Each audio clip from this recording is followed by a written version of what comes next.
سے ان کا مذہب ضرور عیسائیت ہوگا، ان میں سے ایک خاص بڑی تعداد کا مذہب عیسائیت ہوگا ایز سچ، لیکن ان کا جو دین ہے جسے کہتے ہیں لا آف دا لینڈ، اور اسے آپ کہتے ہیں دین عام، جو کہ سب پر لاگو ہوتا ہے اور اس سے سرتابی کی کسی کو مجال نہیں ہے، وہ ہے سیکولرزم. اور وہ یہ ہے کہ انسان کی خدائی، انسان طے کرے گا کہ معاملات کیسے چلیں گے.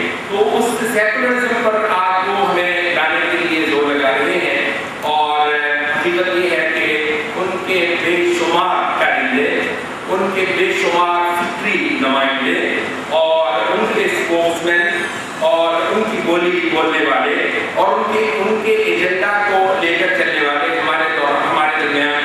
اگر آپ میری گزارشات کو دیکھ لیں گے اس کے بعد اگر آپ ترتیب آپ انالیسس کریں کہ اس وقت آپ کے چینلز پر، اس وقت آپ کے اخباروں میں، خاص طور پر انگریزی کے اخباروں میں جو مختلف آرٹیکلز آتے ہیں اور جو بلاگس آتے ہیں، پھر انٹرنیٹ کے بھی بے شمار کے ہیں تو ایسا جو پڑھے لکھے جو فورم ہیں ان کو جو چیزیں چلتی ہیں وہ دھیرے دھیرے جو ایک نقشہ جو ایک صورت بنا رہی ہے وہ یہی ہے کہ اس امت کو اگر مسلمان رہنا بھی ہے تو وہ مذہب کی حد تک رہے، اپنی عید پڑھا کرے، کرسمس نہیں ہوتی تو نہ پڑھے، ہمیں اس سے غرض نہیں ہے، جمعہ پڑھ لیا کرے، سنڈے کو چھٹی نہ رہے تو نہ رہے، اور یہ اپنی عیدیں منائے، بلکہ عیدیں اس کی اصلی عیدیں ہیں ان پر کم زور ہے، جو عید ویسے گھڑی گئی ہے عید اس پر جو آپ دیکھتے ہیں، لیکن یہ سیکولر سے اہتمام کروا رہے ہیں. یہ جو لبرلزم کا ایجنڈا ہے وہ جب ہمارے یہ جو بدعات ہوتی ہیں اور خرافات ہوتی ہیں اس کو اتنا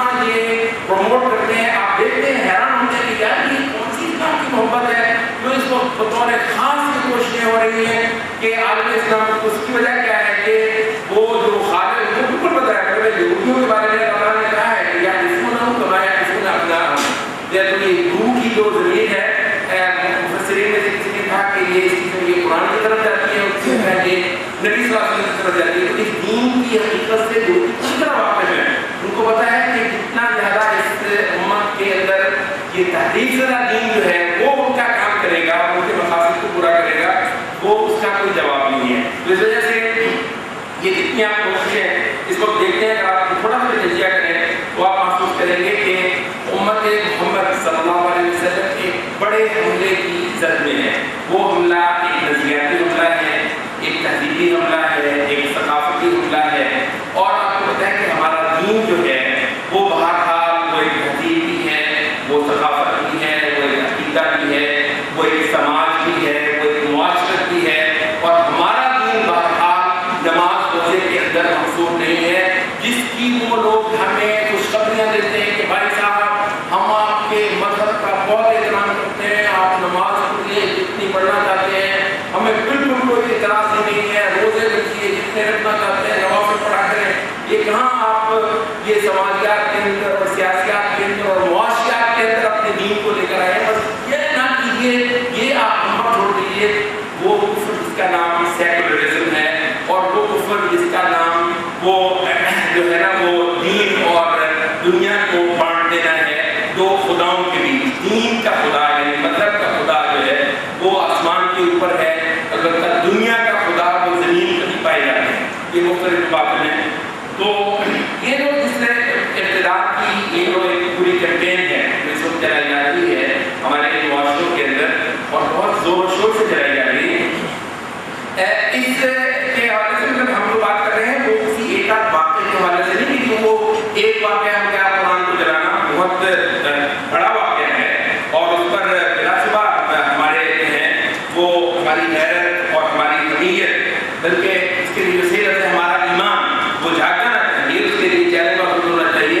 انہوں نے محمد صلی اللہ علیہ وسلم کو ہمارے نبی کو گالی دی ہے اور اس کی توہین کی ہے، یا اس کے بے شمار جو ایجنڈا کی پر مشتمل جو چیزیں اس وقت عالم اسلام میں کی جا سکتی ہیں دھیرے دھیرے غیر محسوس انداز میں نبی صلی اللہ علیہ وسلم کی حرمت کو بنے کر سکتی. تو کون کر سکتا ہے عالم اسلام پر بیٹھ کر یہاں محمد صلی اللہ علیہ وسلم کی حرمت اور ان کا تقدس جو ہے اس کو چہرے کو کوئی کرتا ہے تھوڑا سا کم کر دیتے ہیں. ویسے اتنے جذبے میں آنے کی بات نہیں ہے. ہاں ٹھیک ہے ہم بھی احترام کرتے ہیں، بھائی اتنی تھوڑی بات ہے کہ آپ مرنے بنانے کے لیے چلے جائیں. پہلے اتنا سا تو ڈیفیوز کرے نا، اتنی نیند سے اس کی ہوا نکالیں. اتنا ضرورت ہوگا کرتے کہ یہ سمجھنے سے جانے کی باتیں چھوڑیں, جذباتی بننا. یعنی میرے نبی کی گالی پڑی اور یہ میرے لیے فارم آف تفہیم کی بات, آئے بیٹھ کے بات کرتے ہیں, آئے اس کے لیے, یعنی وہ آہستہ آہستہ بہت عقل مند ہے, بہت زیرت ہے, بہت دانا ہے. یہ شیطان کا ایک وصف ہے, آپ کو پتا ہے. اور جو شیطان کے جو علم بردار ہوں گے, ایجنڈا بردار ہوں گے, ان کا بھی لازمی طور پر یہ ایک وصف ہوگا. تو وہ ان کو پتا ہے عالم اسلام سے اس مرحلے میں کتنا لیا جا سکتا ہے, اس سے زیادہ وہ بالکل اصرار نہیں کریں گے. اتنا دیں گے جتنا آپ لے سکتے ہیں اپنا کفر اور آپ کے ہاتھ سے اسلام اور اسلامی عقیدہ سے وابستگی اور اس کا تمسک, وہ اتنا آپ کے ہاتھ سے لیں گے جتنا اس مرحلے کے اندر آپ سے لیا جا سکتا ہے. اس سے زیادہ وہ اصرار بھی نہیں کریں گے اور آپ کو تسلیاں اور ڈولیاں بھی خوب دیں گے. جب یہ مرحلہ طے ہو جائے گا اور آپ کو مطلب شیطان کا ہمیشہ سے ہی رہا ہے, وہ جیسے کہ نا ان بائٹس تھوڑا تھوڑا کر کے وہ لیتا ہے, تھوڑا تھوڑا کر کے وہ کرتا ہے. وہ نبی صلی اللہ علیہ وسلم وہ حدیث جو ہے وہ آپ کے پیش نظر ہے, وہ ایک راہب کے بارے میں جو نبی صلی اللہ علیہ وسلم نے سکھایا نا کہ بنی اسرائیل میں بڑا ایک عبادت گزار ہوتا تھا. تو کچھ لوگ جو ہیں وہ کہیں ان کو جانا ضروری تھا, ان کی بہن تھی, تو انہوں نے اس سے کہا, اور کسی کے اوپر اس کو ان کو اتنا اعتماد نہیں تھا, تو انہوں نے اسی سے کہا کہ بھائی تم سب سے نیک کوئی بستی میں, تو تم اس کا خیال رکھنا. اب شیطان نے کہا اس کو بات کرتا ہوں, میں مختصر کروں گا پوری کہانی حدیث کی جو ہے وہ ذرا لمبی ہے. تو موٹی بات یہ ہے کہ وہ پہلے بڑی دیر اس میں کہا دیکھنا لگتی, اس نے کہا کہ تھوڑا سا خیال تو کر لیتا ہوں, پوچھ تو لیتا ہوں بیچاری کا نہیں, پھر اتنا. یہ شیطان کی اسٹریٹجی, کبھی وہ آپ کو پہلے دن یہ نہیں کرتا کہ آپ کو کر لیں, لیکن وہ آپ کو لے کے آتا ہے, آگے بڑھتا ہے, آخر وہ وہاں پر لے آتا ہے آپ کو جہاں پر جانا ہے. تو یہ چیز ہے اس وقت وہ آپ کو دی جا رہی ہے. اور ظاہر بات ہے کہ اگر اس دین کے پاسبان سوئے ہوئے ہیں تو وہ پہلے مرحلے میں بھی کامیاب ہو جائیں گے, دوسرے میں بھی کامیاب ہو جائیں گے, تیسرے میں بھی کامیاب ہو جائیں گے, اور یہ معاملہ جو ہے وہ چلتا رہے گا. ہمیں اس کفر کے راستے پر وہ چلانا چاہ رہے ہیں. اس حوالے سے میں یہ بھی چاہوں گا کہ تھوڑا سا آپ وہ دیکھ لیجیے اس چیز کو. کفر ہوتا کیا ہے؟ علماء اسلام نے, علماء عقیدہ نے کفر کی 4 اقسام بیان کی. کہتے ہیں کہ کفر 4 طرح ہوتا ہے. ایک کفر جحود, دوسرا کفر تکذیب, تیسرا کفر شک, اور چوتھا جو ہے وہ کفر اعراض. جحود یہ ہے ایک بندہ کہتا میں نہیں مانتا, نبی نے میں نہیں مانتا, نبی نے کہا میں نہیں مانتا, تو نہ ماننا, بالکل صاف رد کرنا ہے. تو اس کو تو کہتے ہیں جحود. اور عام طور پر آپ کو پتا ہے کہ مسلمان معاشرے میں جحود کرنا, اگر کوئی بندہ کرنا بھی چاہتا ہو تو, اور عقل مند ہو تو وہ نہیں کرتا ہے. تو جحود مسلمان معاشروں میں نہیں ہوتا. دوسرا ہے کفر تکذیب, یہ کہنا کہ نبی جھوٹا ہے, معاذ یہ کہنا کہ قرآن سب من گھڑت ہے, تو ایسے ہی ہے. تو بلا شبہ اس کا امکان زیادہ ہوتا ہے کہ کوئی تکذیب کر دے, لیکن یہ بھی بہت زیادہ مسلمان معاشرے کے اندر نہیں پایا جاتا. لیکن اگر آپ ویسے دیکھیں ہیں تو بہت کچھ جو لکھا جاتا ہے وہ سیدھا یہی ہے. اور اس کی تکذیب کے حوالے سے میں تھوڑا سا آؤں گا کہ یہ تکذیب ایک خاصا کمپلیکس قسم کی چیز ہے. ایسا نہیں کہ اسی طرح سے یہ کہیں گے کہ قرآن جھوٹا ہے, اسی طرح سے یہ کہیں گے کہ نبی صلی اللہ علیہ وسلم جھوٹے ہیں, مطلب یہ نہیں کہیں گے. تو اس کے بارے میں میں تھوڑی دیر میں آؤں گا اور آپ سے شیئر کروں گا کہ اگر یہ تکذیب نہیں ہے تو پھر تکذیب کیا ہوگی. لیکن جو تیسری اور چوتھی قسم ہے کفر کی, وہ ذرا اگر آپ کے محفوظ ہیں, کہ کہتے ہیں تیسری قسم جو کفر کی ہے وہ کفر شک, کہ آپ کو شک میں پڑ رہے ہیں, مطلب یقین نہیں ہے کہ واقعتاً قرآن سچا ہے, واقعتاً قیامت آنی ہے, واقعتاً جنت ہے, واقعتاً دوزخ ہے, واقعتاً یہ جو حلال حرام کا سارا ہے یہ واقعتاً قابل اتباع ہے. ہوگا پتہ نہیں ہوگا, پتہ نہیں ہوگا. ویسے ہم تو مسلمانوں کے یہاں پیدا ہوئے ہیں نا, تو اس وجہ سے ہمیں یہ لگتا ہے کہ یہ سچا ہے, ہمارا مطلب سچا ہے. تو ظاہر ہے وہ دوسرا بندہ اپنے مطلب کے یہاں پیدا ہوا ہے ہندو, اس کو اس کے ماں باپ نے بتایا, وہ بھی اس طرح سمجھتا ہے. اب یہ تو اللہ ہی جانتے ہیں کہ کون سچا ہے, یہ تو اللہ ہی جانتا ہے کہ کون سچا ہے, ہمیں کیا پتا. ہم ٹھیک ہے, ہم اپنے دین پر عمل کرتے ہیں, لیکن یہ کہ جناب ہم ہی سچے ہیں, ہم ہی آپ پر ہیں, اور یہ کہ وہ غلط ہے, وہ باطل ہے, وہ کفر ہے, وہ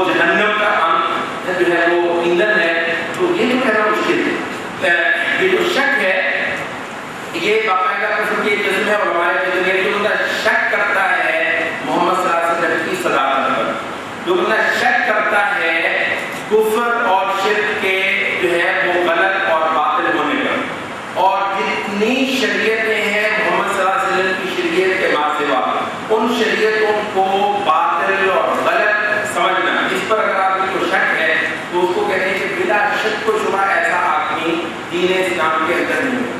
تو یہ ذرا نوٹ کر لیجیے کفر کی یہ قسم جس کو کفر شک کہا جاتا ہے۔ اور چوتھی قسم ہے وہ ہے کفر اعراض۔ کفر اعراض کیا ہے کہ ایک آدمی کو سروکار ہی نہیں ہے کہ نبی آیا ہے تو آیا ہے نہیں ہے، اس کو سروکار ہی نہیں ہے اسلام کیا ہے، قرآن کیا ہے، ایمان کیا ہے، حلال کیا ہے، حرام کیا ہے، اعراض اس نے منہ پھیرا ہوا ہے۔ علماء کہتے ہیں بے شمار لوگوں پر اعراض کو اللہ تعالیٰ نے کفر کہا ہے۔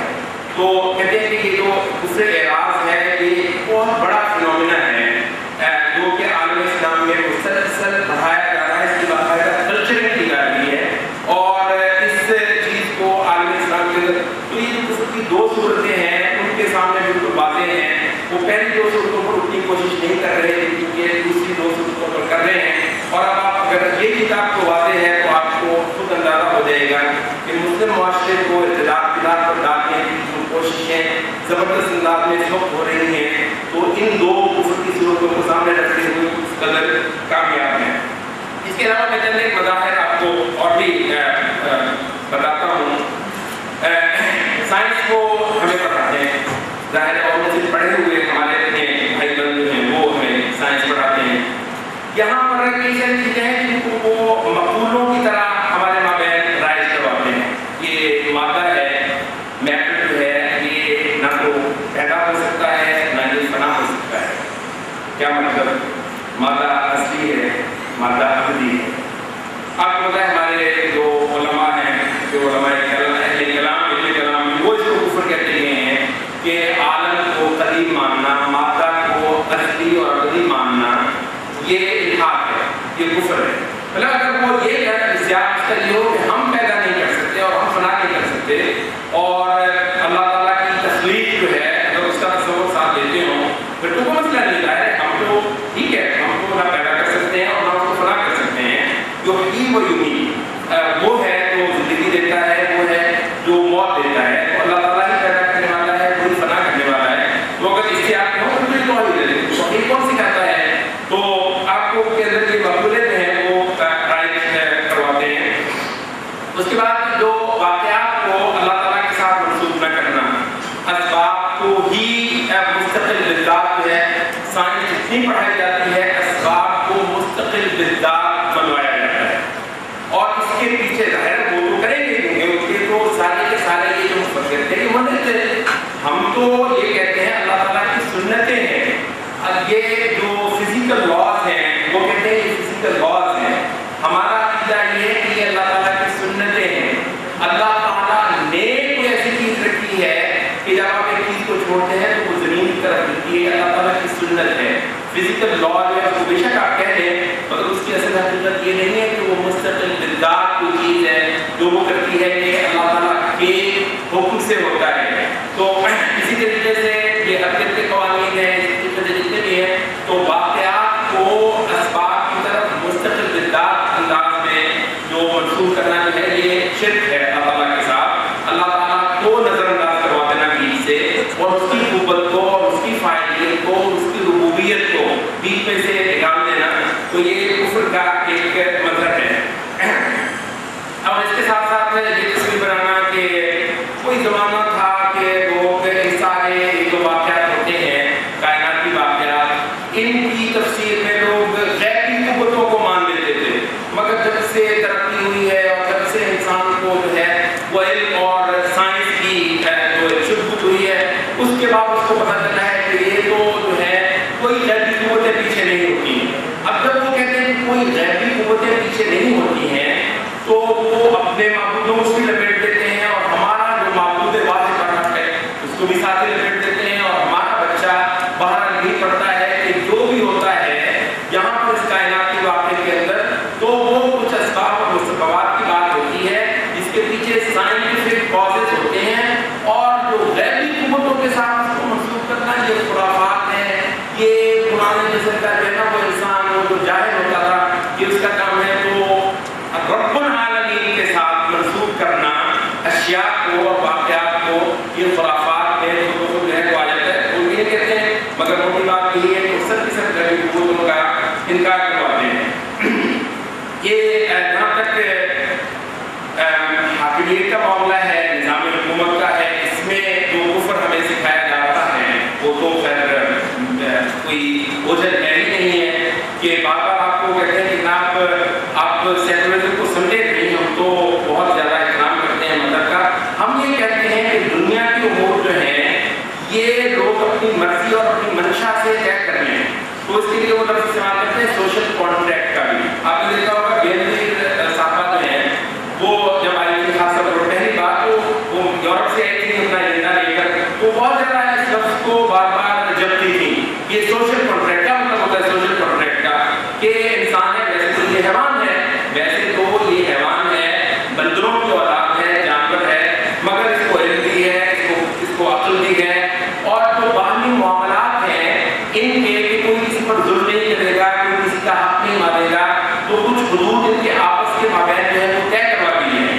اچھا یہ کام کرنے کے لیے اللہ انبیاء بھی کر رہے ہیں. یہ کام کروانے کے لیے بہتر ہے نا کہ لوگوں کے معاملات اللہ تعالیٰ کے ساتھ کیسے ہوں اور لوگوں کے معاملات آپس میں کیسے ہوں. شریعت دونوں کام کرتی ہے. شریعت دو چیزوں کے لیے ہی نافذ ہوتی ہے، ایک حقوق اللہ اور ایک حقوق العباد. حقوق العباد اللہ کے ٹھہرائے. اسلام کے اندر حقوق العباد رب العالمین کی شریعت کے ٹھہرائے ہوتے ہیں. بیوی کے حق جو ہے وہ اللہ نے ٹھہرایا ہوا ہے. جب آپ نکاح پڑھتے ہیں اور جب وہ جو مولوی صاحب جو آپ کا نکاح پڑھاتے ہیں وہ قرآن کی آیات پڑھتے ہیں کہ واتقوا اللہ الذی تساءلون بہ والارحام ان اللہ کان علیکم رقیبا. یہ جو اللہ تعالیٰ کے نام سے یہ جو رشتہ باندھا جا رہا ہے اس میں اللہ تعالیٰ بھی شامل ہے اس کہنے میں کہ اگر کوئی ذمہ داری کی خاوند نے بیوی پر، بیوی نے خاوند کا حق مارا، رشتہ داروں کے حقوق، ارحام کے حقوق سب اللہ تعالیٰ کی طرف سے بن ہیں. یہ اب شریعتوں کو آؤٹ کرنا ہے، نبیوں کو دیش نکالا دینا ہے اس جہان سے، اس زمین سے انبیاء کو برخاست کرنا ہے. تو بھئی یہ انسانوں کے مابین کا مطابق سوشل کانٹریکٹ لوگ ایک مفاہمت کریں گے، لوگ آپس میں ایک معاملہ کریں گے، اپنے حدود اور اپنے حقوق کا ایک تعلق کر لیں گے اور وقت آنے پر جیسے جیسے اس کے اندر تبدیلی کرنا ہے تو وہ بھی بے شک کرتے رہیں. تو یہ سوشل کانٹریکٹ ہے، شریعتوں کو برخاست کرنا ہے.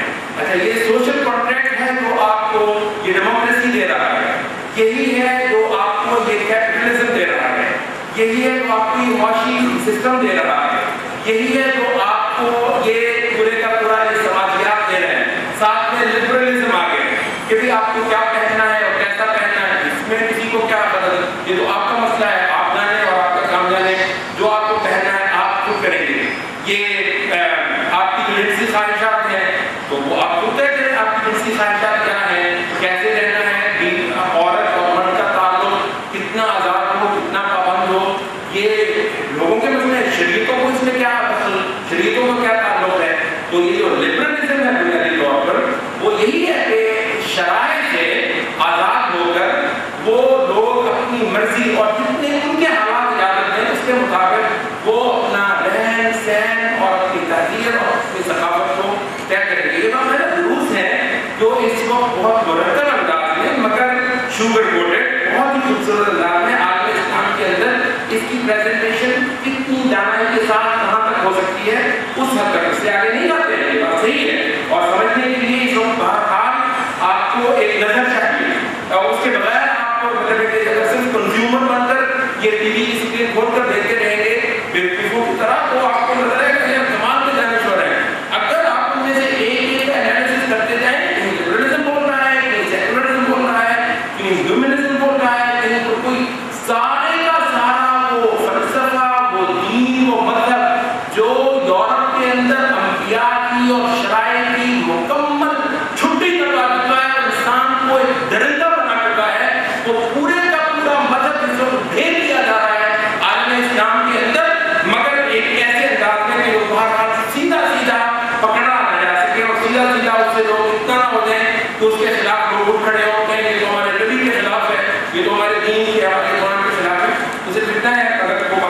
ساری چیزیں جو وہ ساتھ کر لیں گے. اب دیکھتے جائیے شریعت کے معاملے میں ایک چیز بات ہے کہ یہ خاص کوکنگ ہوئی ہے اس کی یہ اورینٹلسٹ کی وہ کچن میں یہ جو مستشرقین ہیں ان کے ہاں وہ کیا ہے وہ یہ اسلام کے بارے میں کہ اسلام کے اندر کوئی سسٹم نہیں, مطلب کوئی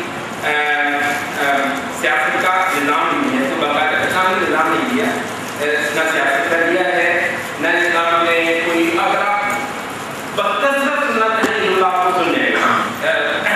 اسلام نے کوئی معیشت کا کوئی سسٹم نہیں دیا ہے, اسلام نے کوئی سماجیات کا سسٹم نہیں دیا ہے, اور جس کا مطلب یہ ہے کہ یہ چیز ہماری نہیں ہے, ہم جیسے بھی کریں.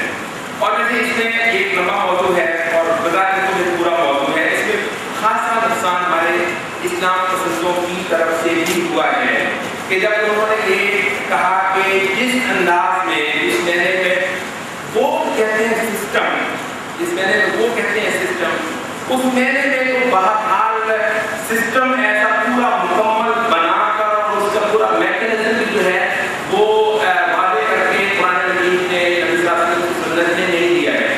یعنی بنیادیں دی ہیں اور ایک فریم دیا ہے اور اس کے اندر جو کوئی ممنوعات ہیں یا محرمات ہیں وہ دیے ہیں. یہ بنیادی طور پر فقہاء کی اصطلاح میں اس کو کہا جاتا ہے معاملات. یہ معاملات میں آتا ہے, چاہے وہ سیاست کا معاملہ ہے, چاہے وہ معیشت کا معاملہ ہے, چاہے وہ سماجیات کا معاملہ ہے. اس کے اندر اسلام نے فریم دیا ہے, اس کے اندر اسلام نے اصول اور بنیادیں نہایت خوبصورت انداز میں دے دی ہیں, اور اس کے اندر جو ممنوعات ہیں وہ حرام کی ہیں ان کی فہرست نہایت اچھی طرح دے دی ہوئی ہے.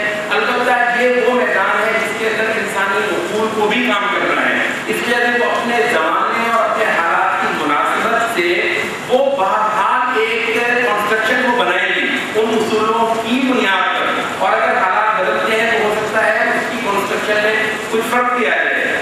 وہ جو یورپ کے جو سسٹم سے مراد لیتے ہیں وہ پوری کنسٹرکشن بھی ہے, تو وہ کنسٹرکشن کیونکہ اسلام کی شریعت ہے قیامت تک کے لیے, حالات عجیب و غریب بھی آئیں گے, زبردست قسم کی تبدیلیاں بھی آئیں گی, اور اسلامی شریعت جو ہے یہ قابل عمل رہے گی قیامت تک کے لیے. تو اس کے اندر ایک ایسی خوبصورتی رکھی گئی ہے کہ انسانی جو عمل ہے, انسان کا جو کنٹریبیوشن ہے اس کی عقل کا, اس کی ذہانت کا, اس کی سوچ و سمجھ کا, اس کے لیے بھی خاصی گنجائش رکھی گئی ہے.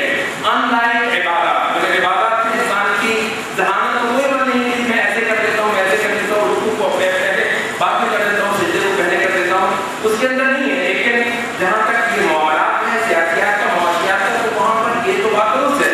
اب جہاں پر یہ ہوا ہے پچھلے 50 سال سے جیسے ہی ہمارے اسلام پسند لوگ جو ہیں وہ میدان میں آئے اور اسلام کی پریزنٹیشن کرنا چاہیے, تو انہوں نے اس مقولے کو بولتے ہیں کہ اسلام ایک نظام ہے.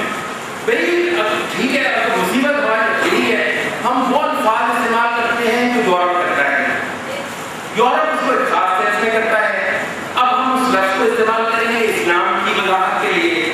اچھا پھر وہ جب ان بنیادوں کو, ان الفاظ کو جب وہ جج کرے گا, اس میں پھر ہمارے پیرامیٹر بدل جاتے ہیں, وہ ہونے رہتا ہے. یہاں سے کو ایک بہت بڑا موقع مل جاتا ہے کہ وہ کہتے ہیں کہ جناب اسلام نے تو کوئی سسٹم نہیں دیا, جس میں نے تم سسٹم کہہ رہے ہو سکتا ہے وہ اس میں نے نہ دیا ہو, کیونکہ اسلام ویسے تو لوگوں کی اصطلاحات کا پابند نہیں ہے, مگر اسلام نے شریعت دی ہے, اور اس شریعت کے حوالے سے جو تمہارے سسٹم ہے وہ سراسر باطل ہے. اور عالم اسلام نے اس کے لیے صرف ایک ہی لفظ ہے بہت بڑا, لو نہیں, ان کی صحیح سیاست, ان کی معیشت, ان کا جو سماجی سسٹم ہے, جو سوشل سسٹم ہے, سارے کا سارا کوئی عالم اسلام کے اندر قبول نہیں کیا جائے گا.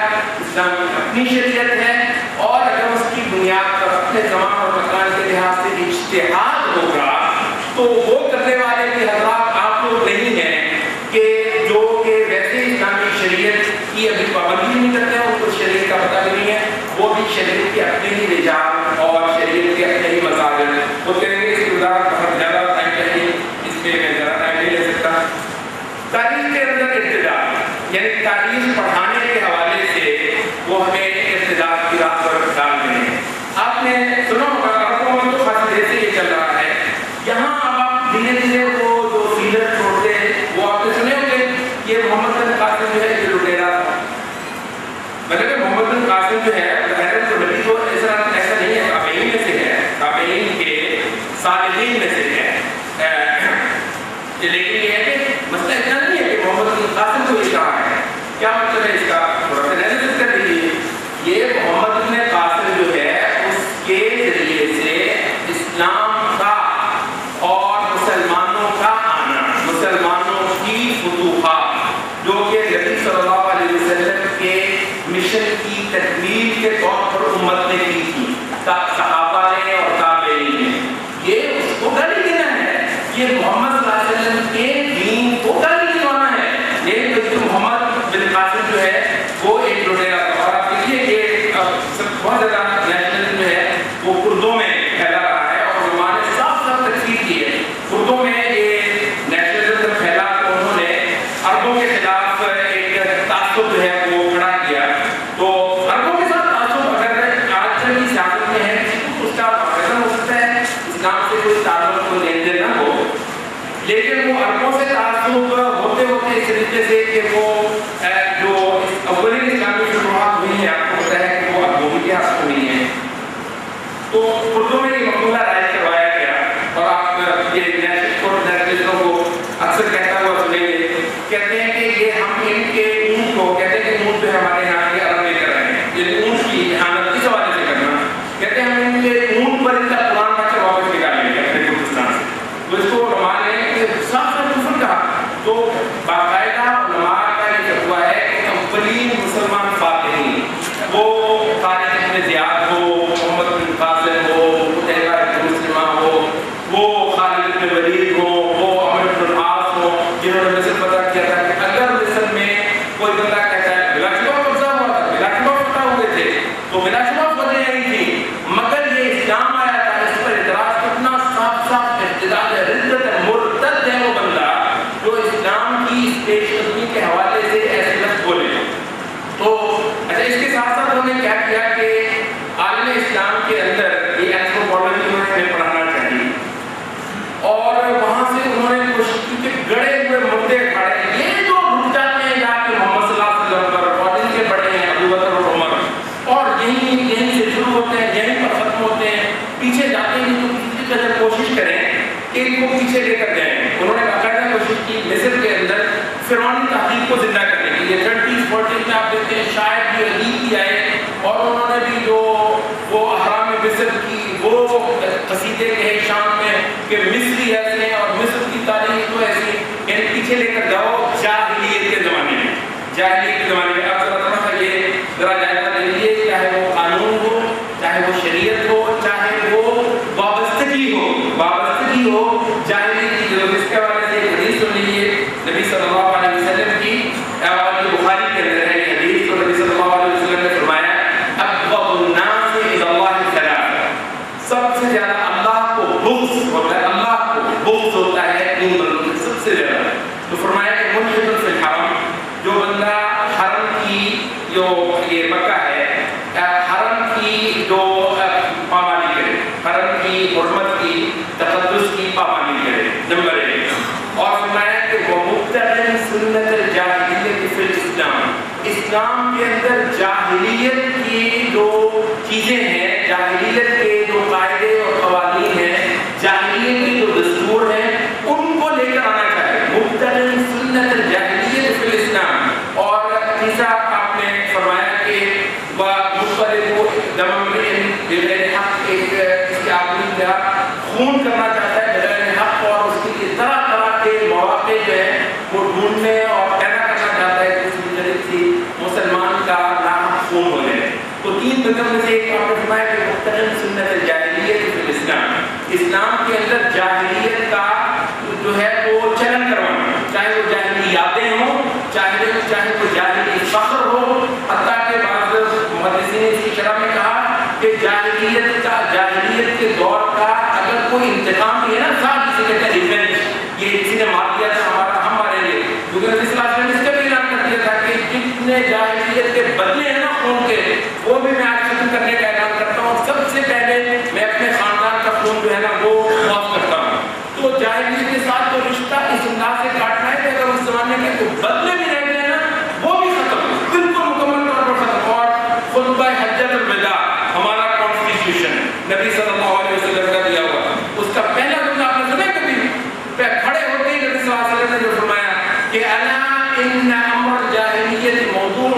تحت قدمی حافظ. سن لو جاہلیت کا پورا دستور محمد کے قدموں کے نیچے ہے, پامال ہو چکا ہے اور قیامت تک کی پامال ہے. عالم اسلام میں جاہلیت کے دستور, ان کے آئین, ان کی وابستگیاں, وہ پرانے فخر یا وہ پرانی چیزیں, ان کی تربیات, یہ بھائی امت محمد ہے, اس میں چلے گا دستور محمد کا صلی اللہ علیہ وسلم, اس میں آئین چلے گا, صرف ان کا وہ لائے گا وہ اللہ تعالیٰ کو سب سے زیادہ جن چیزوں کے ساتھ بغض ہے ان سے ایک ہے جو سنت جاہلیت کو لے کر آتا ہے عالم اسلام کے لیے. تو انہوں نے کوشش کی کہ ادھر جو ہے وہ مسلمانوں کے رشتے جوڑے احرام کے ساتھ اور فرعونی تہذیب کے ساتھ. ادھر انہوں نے کہا کہ جو آشوری تھے اور جو بابلونین تھے, یہ پرانا بابل, اس کے قصے اور اس کے سر جو ہے وہ چھیڑنا شروع کیے کہ عراقیوں کے اندر کہیں یہ پیچھے چلے جائیں اور یہ اپنا باپ جو ہے کسی افواہ کو مان لیں. انہوں نے اپنا باپ ابراہیم کو مان لیا, ختم معاملہ. تو ادھر ہمارے یہاں وہ انہوں نے کوشش کی کہ یہ ہندو لڑوں کی اور ہڑپا کی فلاں تہذیب, یہ ہمارا یہ مہران اور ہمارا یہ سندھ اور ہمارا یہ پتہ نہیں بولان, اور یعنی ایسے ایسے انہوں نے نام کے لیے وابستگی کسی طریقے سے یہ ابتداء کی راہ پر باقاعدہ ڈالنے کی کوشش بڑی ہے. تو میں چلوں گا آگے. تو یہ جو رہا جو تاریخ میں ہمارے ساتھ جو ہے وہ ہوتا رہا ہے. اس کے ساتھ ساتھ پھر ایک اور چیز جو ہے میں ابتداء کی راہ پر ڈالنے کے لیے جو ہو رہی ہے اس کو کہا جاتا ہے ہیومن بردرہڈ, عالمی برادری. یہ مطلب ہے کہ آپ سلسلے سے اخبار میں ضرور پڑھتے ہوں گے, اس کی کتنے خاصی بڑی کہانی ہوتی ہے اصل میں, اگر آپ اس کی بیک گراؤنڈ سے پوری طریقے سے واقف ہوں. یہ بنیادی طور پر فری میسج کا ایک وہ پروجیکٹ تھا.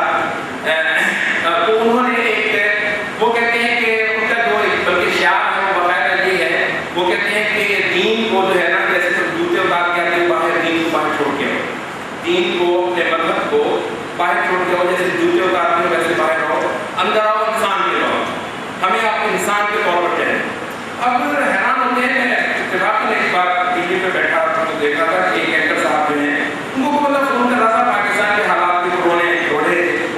تو ایک صاحب ہیں وہ بار بار فون کر کے, مسلمان ہونے ظاہر ہے, وہ فون کر کے کہتے وہ جناب ہم تو جناب مسلمان بھی نہیں, یہ ایکٹر اس کو روکنا نہیں, آپ کہیں کہ انسان بھی نہیں. وہ کہتے ہیں ہم تو مسلمان نہیں لیکن انسان بھی نہیں. مطلب آپ کو صاحب جو بندہ جانتا ہے اس پوری کہانی سے یہ کہاں سے چلی ہے اور اس کو تو پوری طرح پتا ہے کہ یہ ایک زندیق ہے, سوائے اس کے کوئی لفظ نہیں اس بندے کے لیے, یہ زندیق ہے, زندیق. وہ صرف وہ کہنا چاہ رہا ہے کہ ہمارے یہ جو کام ہے یہ مسلمان کے لائق نہیں کہتے, تو انسان کے لائق ہے.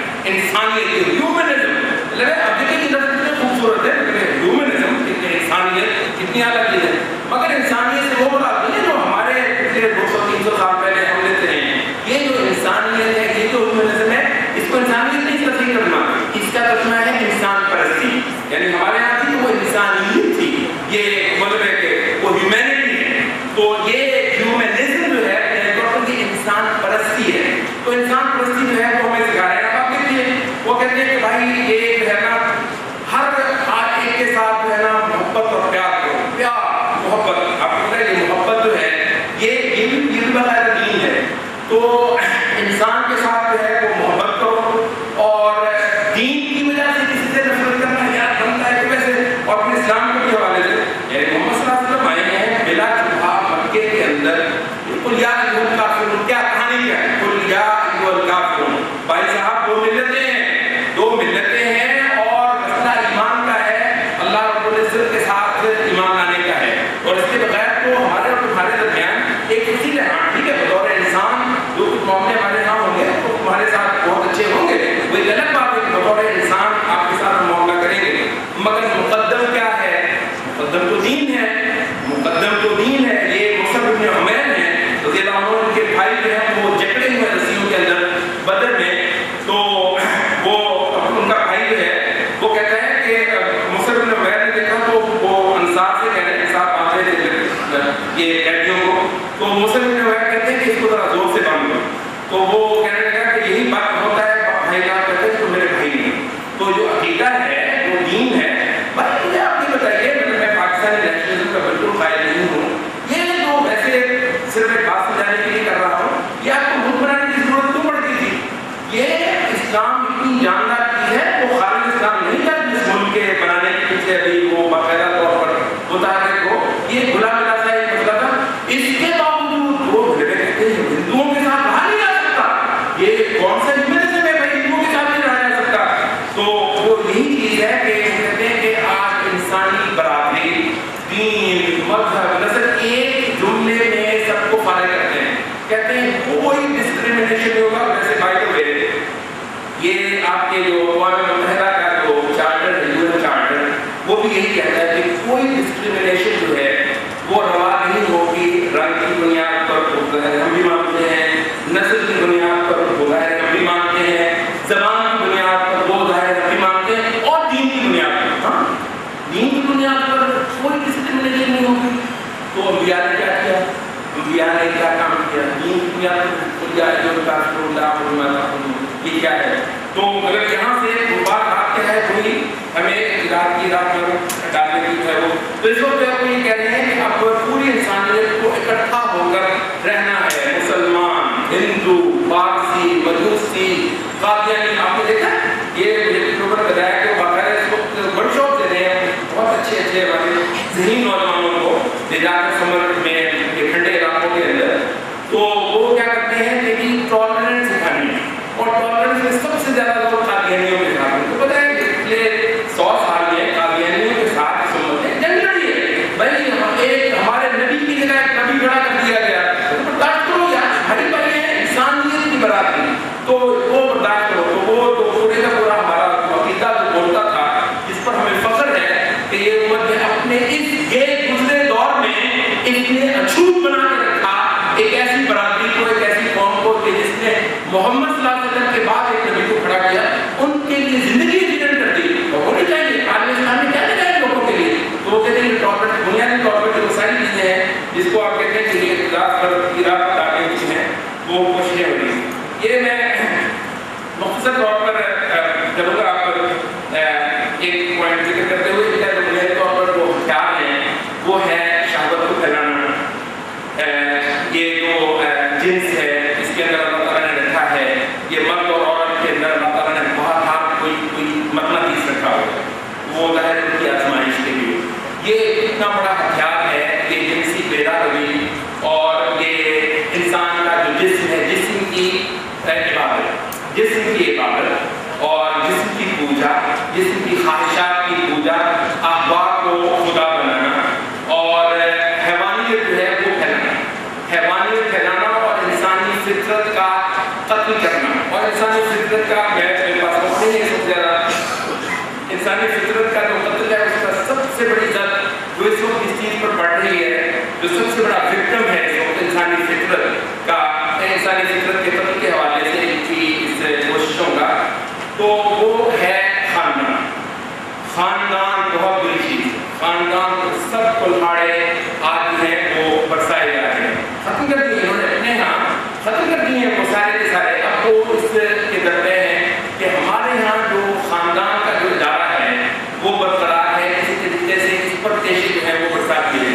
اس وقت یہ عورت کے حوالے سے اور عورت کے حقوق کے حوالے سے وہ جو سارے سر سنائے میں جا رہے ہیں، آج سے 100 سال پہلے یہ سر تم نے یورپ میں سنائے تھے، وہاں پر جا کر ذرا دیکھ لو اس نے کیا کباڑا کیا ہے، اور کہاں ماں کوئی چیز نہیں رہ گئی ہے، باپ کوئی چیز نہیں رہ گیا، بیٹی، بیٹا، خاندان کوئی ماضی کا قصہ بن گیا.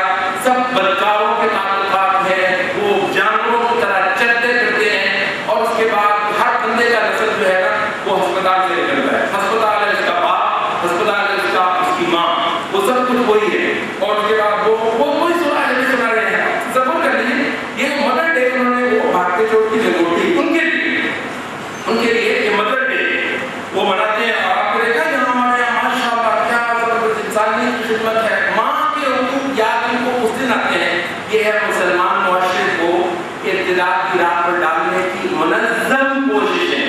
ماں کے حقوق بھی ان کو اس دن یاد آتے ہیں جس دن یورپ نے مدر ڈے ہے وہ کر دیا. آپ نے سنا کبھی صرف تجزیہ کرنے کی کوشش کی ہے کہ یہ جو مدر ڈے ہے یہ یورپ میں آیا کہاں سے ہے؟ وہ مطلب ہے کہ جب بالکل ختم ہو کر رہ گیا انہوں نے کہا سال میں ایک بار ماں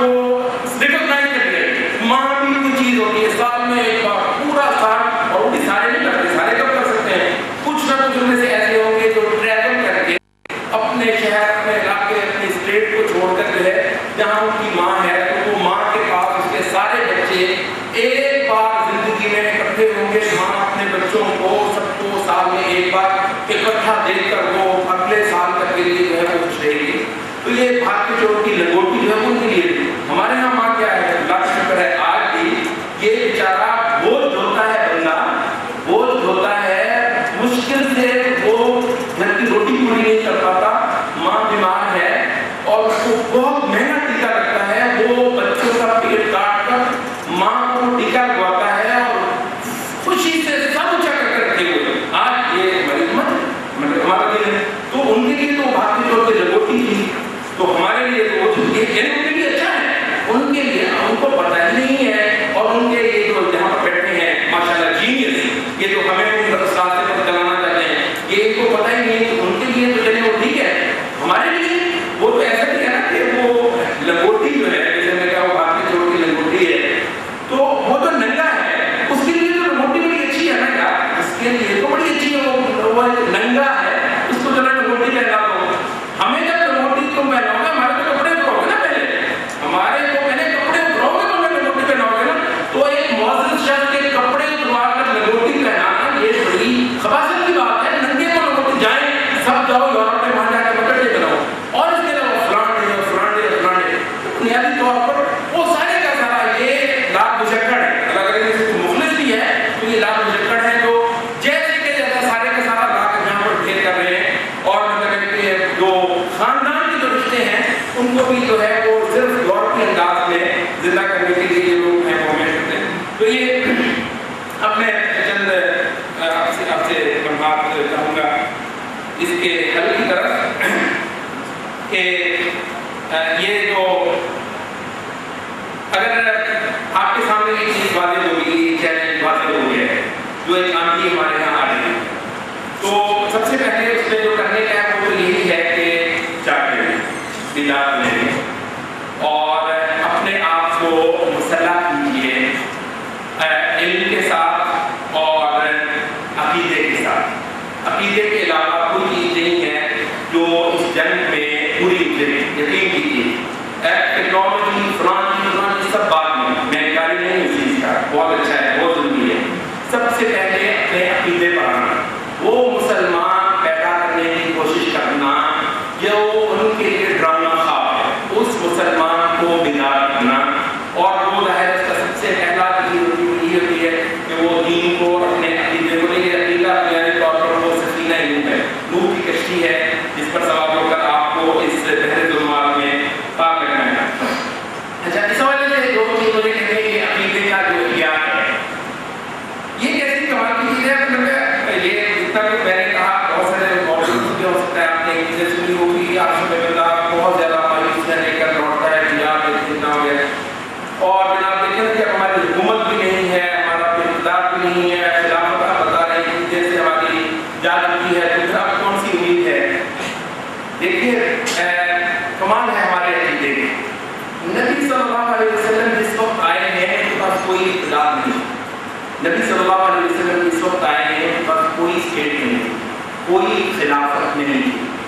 یہ اس عقیدے کی جو سب سے بڑی جو قوت سامنے آتی ہے اس وقت ہوتی ہے جب باطل کا راج ہوتا ہے, جب باطل مسلط ہوتا ہے. اس کی پوری توانائی اس وقت سامنے آتی ہے, اور یہ ایک ایسی زبردست چیز ہے کہ اس کے سامنے کچھ پھر نہیں ٹھہرتا. اب یہاں پر تھوڑا سا آپ کو ذرا غور کرنا ہوگا کہ جو دلوں ہمارا مولوی جو ہمیں دین دیتا ہے وہ نماز سے شروع ہوتا ہے. آپ کو پتا ہے جو دین دیتا ہے وہ نماز سے شروع ہوتا ہے, وہ روزے سے شروع ہوتا ہوگا, وہ فضائل سے شروع ہوتا ہوگا, وہ دین کے بعد دوسرے وظائف سے شروع ہوتا ہوگا, بعض اعمال سے شروع ہوتا ہوگا.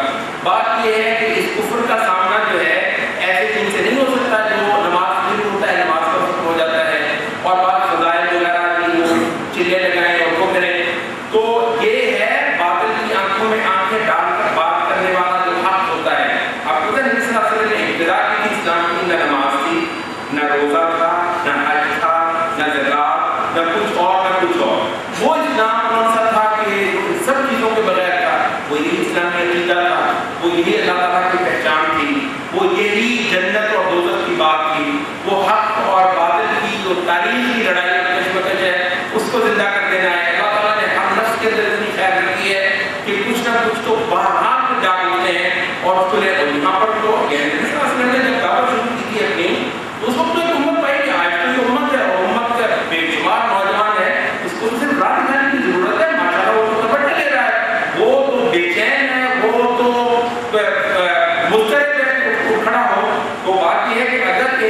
عقیدے کی جنگ لے کر آپ میدان میں اترتے ہیں اس باطل کے خلاف. یہ شرک ہے, یہ کفر ہے, یہ باطل ہے, یہ ارتداد ہے. اور اس کے سامنے آپ اسلام کی اس عقائدی, اس نظریاتی قوت کو لے کر میدان میں اترتے ہیں تو انشاءاللہ بہترین طریقہ ہوگا کہ آپ کو امت کو کھڑا کر لیں اور امت اس کے خلاف کھڑی ہو. اور امت کے تھوڑا سا حصہ کھڑا ہوتا ہے تو یہ کفر اس کے سامنے نہیں رہے گا. حقیقت یہ ہے کہ جو سوشلسٹ تھے کمیونسٹ تھے ان میں خاصا دم تھا, ان میں قربانی دینے کا اپنے باطل عقیدے کے لیے خاصا جذبہ تھا. وہ مطلب ہجرتیں قربانیاں کرتے تھے. یہ سارا کھانے پینے کا طریقہ ہے. ان میں سے کوئی بھی ایسا وفادار اور ایسا مخلص اپنے کفر کے ساتھ بھی نہیں ہے. یہ تو محض پیراسائٹ ہے, جتنا بھی دیکھیے مطلب کچھ نہیں ہے. یہاں پر انشاءاللہ جیسے آپ نے دیا کہ قوت کو لے کر آتے ہیں تو یہ لوگ باہر یعنی کمیونزم سے اور کمیونسٹوں سے زیادہ جلدی اور زیادہ تیزی سے بھاگیں گے. یہاں پر جو ایک ضرورت ہے وہ ہے اسلامی جو اللہ تعالیٰ کی جو سنتیں ہیں قوموں کے عروج اور زوال کے حوالے سے ان کو تازہ کرنا. یہ چیز ہم کیونکہ مسلمان ہیں اس وجہ سے جیتنا ہمارا ضروری ہے. تو اللہ تعالیٰ نے کہا انصر اللہ ینصرکم, اگر تم اللہ تعالیٰ کی نصرت کے لیے کھڑے ہو گئے تو اللہ تعالیٰ تمہیں نصرت دے گا. یعنی یہ ہے کہ ہم جو ہے وہ اپنے فرائض پر پورے نہ اتریں اور یہ ضروری ہے کہ اللہ تعالیٰ کی نصرت اتر آئے. تو اللہ تعالیٰ کی سنتیں ہیں عروج اور زوال کے حوالے سے اور فتح اور شکست کے حوالے سے. ان سنتوں کو مسلمانوں کے اندر عام کرنا, ان کو پھیلانا اور مسلمانوں کو ایجوکیٹ کرنا کے حوالے سے یہ نہایت اہم چیز ہے اس وقت ضروری ہے. اس کے ساتھ ساتھ یہ جو فقہ الردہ اس کو کہا جاتا ہے, ارتداد کی فقہ. آپ کو پتہ ہے یہ جو ہم بات کر رہے ہیں ایسی نہیں ہے کہ ادھر ادھر سے ہم نے کہیں سے پکڑ لی ہے. معاملہ یہ ہے کہ کوئی فقہ نہیں ہے اسلامی فقہ میں سے, خواہ وہ فقہ حنفی ہو, خواہ فقہ مالکی ہو, حنبلی ہو, شافعی ہو, ظاہری ہو, کوئی فقہ نہیں جس میں مرتد کا باب نہ. باب المرتد یا کتاب الردہ, ردہ یا ارتداد, دین سے ہٹانے کو کہتے ہیں. تو یہ باقاعدہ طور پر یہ ہماری شریعت اور شریعت کی جو فقہ ہے, شریعت کی جو ایک تسلیم ہے تو اس کے اندر موجود ہے. تو ان ابواب کو اس وقت نہایت ضروری ہے کہ پھیلایا جائے. نواقض اسلام کے عنوان سے ہم نے بھی ایک تھوڑا سا کتاب کا ذکر کیا ہے. مطلب ایک آدھ کتاب کا اتنی کرتا ہے کہ بنیادی طور پر ضروری ہے کہ یہاں جو بندہ جاگ جائے وہ نواقض اسلام اور ارتداد کا جو فتنہ ہے اور ارتداد کے جو موجبات ہیں اور ارتداد کے جو اسباب ہیں ان کے حوالے سے جو پوری فقہ ہے اس کو زیادہ سے زیادہ پھیلانے اور عام کرنے کی جو ہے وہ کوشش ہے. اس کے ساتھ ساتھ یہ بھی ضروری ہے کہ یہاں کا ایک درمیانی درجے کا جو پڑھا لکھا مسلمان ہے وہ اسلام کا جو سیاسی جو اسلام کی فقہ ہے, سیاست کے حوالے سے جو اسلام کی بنیادیں ہیں ان کو جانے. کیونکہ وہ لوگ ہماری مسلمانوں کی جہالت کا بہت بڑا استعمال کرتے ہیں. سیاسی فقہ مسلمانوں کی اقتصادی جو معاشی ہے, وہ جو سماجیات ہیں مسلمانوں کے, وہ جو تربیت سے متعلقہ جو ایشوز ہیں تعلیم اور ایجوکیشن کے حوالے سے, ان کے حوالے سے کیا فرق ہے ہماری بنیادوں کا اور ان کی بنیادوں کا. یہ جو چیز ہے حتیٰ کہ میڈیا کے حوالے سے اور ہسٹری پڑھانا, بہت سارے علماء نے جو تربیت میں خاص وہ ایک مقام رکھتے ہیں, انہوں نے کہا کہ آج کے نوجوان کو تاریخ پڑھانا اسلام کی یہ جیسے کہہ لیجیے واجبات میں سے ایک واجب ہو چکا ہے. ہر مسلمان کو اپنی تاریخ آنی ہے. تاریخ جو ہے وہ آپ کو زندہ کرتی ہے, وہ آپ کو کھڑا کرتی ہے. محض نظریات جو ہیں وہ کہیں پر جمتے نہیں جب تک کہ تاریخ نہ ہو. تاریخ کے حوالے سے آپ کو اپنے آپ کو بہت جو ہے وہ اپنی جڑیں آپ گہری دیتے ہیں, اپنی عقیدے کی بھی اور اپنی ملت کی بھی. اس کے ساتھ ساتھ یہ ضروری ہے کہ یہاں جو سیکولر جو قیادت